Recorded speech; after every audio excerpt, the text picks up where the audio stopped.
J'ai intégré la marche dans ma vie quotidienne, 8 500 000 pas en 2024 à raison de 24 000 pas par jour en moyenne. Je te raconte mon expérience tout de suite. Salut tout le monde, ici Soninho. J'espère que vous allez bien, j'espère que vous avez la forme. Ça fait longtemps que j'ai pas fait de vidéo YouTube comme ça. J'ai décidé pour que 2025, ça allait reprendre petit à petit. Des petites vidéos tranquilles, chill. Et même des petites vidéos entraînement. Avant d'aborder le thème d'aujourd'hui, pensez à me soutenir en lâchant le petit like et aussi me dire en commentaire combien t'as fait de pas par jour l'année dernière, enfin oui, en 2024. Est-ce que tu as intégré la marche? Est-ce que tu continueras encore pour 2025? Dis-moi aussi tes objectifs pour 2025 si tu as des objectifs. Pas de temps à perdre, c'est parti, j'ai marché. Qu'est-ce que ça m'a donné? D'abord, pourquoi j'ai intégré la marche? Dans le but de manger plus. C'est à moitié vrai. Et oui, je voulais avoir ce qu'on appelle un niveau d'activité physique plus grand, c'est-à-dire un NEAT plus grand. Le NEAT, c'est le Non-Exercise Activity Thermogenesis. L'activité sportive que tu as en dehors des séances de sport. La cuisine, le jardinage, le fait d'aller dans les transports en commun. Il représente 20% de la dépense totale calorique que tu as sur la journée. C'est plus que le sport qui est que de 10%. Et je me suis dit que si tu ajoutes le sport plus un NEAT élevé, ça te permet d'avoir un métabolisme de maintien qui est élevé. Maintenant, qu'en est-il dans la réalité? En vrai, je suis mitigé. Pourquoi? Parce que certes, ça m'a permis d'être plus en forme et d'avoir un meilleur souffle aussi pour la santé. Mon endurance musculaire pour le bas du corps s'est améliorée. Ça te donne entre guillemets le droit de manger plus, mais c'est pas une si bonne idée que ça et je vais te l'expliquer. Tu penses que tu vas manger plus, mais en fait tu manges plus que prévu parce que c'est une activité assez fatigante. Surtout au début. J'ai débuté la marche le dimanche uniquement, c'était en 2022. Tous les dimanches, je me dis je vais faire 15 000, 20 000 pas.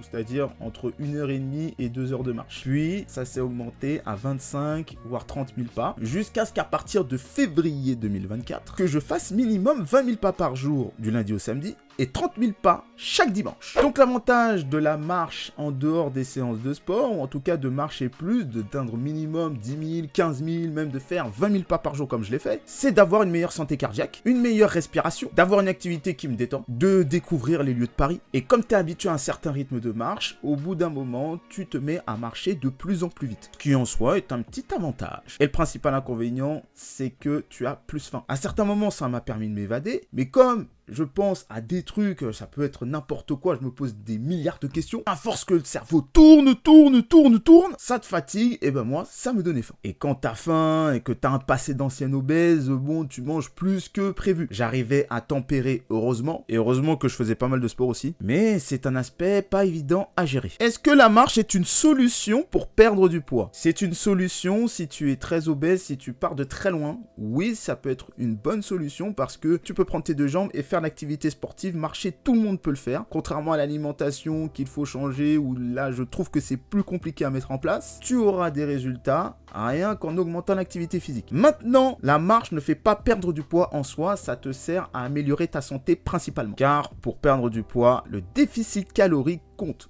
Que ce soit en augmentant la dépense, certes, mais plus tu vas avancer dans le temps, plus il faudra te pencher sur l'alimentation, le stress, le sommeil pour pouvoir réussir ta perte de poids. Quelle est la fréquence que tu dois adopter si tu veux te lancer dans ce défi de marcher tous les jours? Ça dépend d'où tu pars. Si tu ne marches pas ou très peu, c'est-à-dire entre 1000, 1500, 3000 pas par jour, augmente à 5000 pas, puis 7000, puis 10 000, puis 15 000, etc., etc. Tout dépend du temps que tu as à ta disposition et des paramètres que tu veux augmenter et privilégier pour atteindre ton objectif de perte de poids. Même si la marche, attention encore une fois, va te servir à améliorer ta santé. Faire au moins 10 000, 15 000 pas par jour, déjà, c'est déjà très bien. Même si tu en fais 7000, c'est déjà très bien par rapport à là où tu pars. D'autant plus que c'est une activité qui est très peu traumatisante. Pas d'impact, tu peux y aller au rythme que tu veux, en inspirant et en soufflant. Et ça te permettra de t'habituer à l'activité sportive. C'était tout pour cette vidéo. J'espère qu'elle t'aura plu, j'espère qu'elle t'aura aidé dans mon expérience par rapport à la marche. Je vais te dire pourquoi pas. Je vais essayer de marcher un peu plus chaque jour, atteindre mon objectif de perte de poids, améliorer ma santé surtout. Et si tu as des questions, n'hésite pas aussi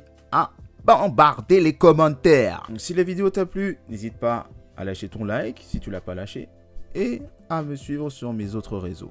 Mon Instagram s'affiche ici, Soninho-7 et mon TikTok Soninho 7.0.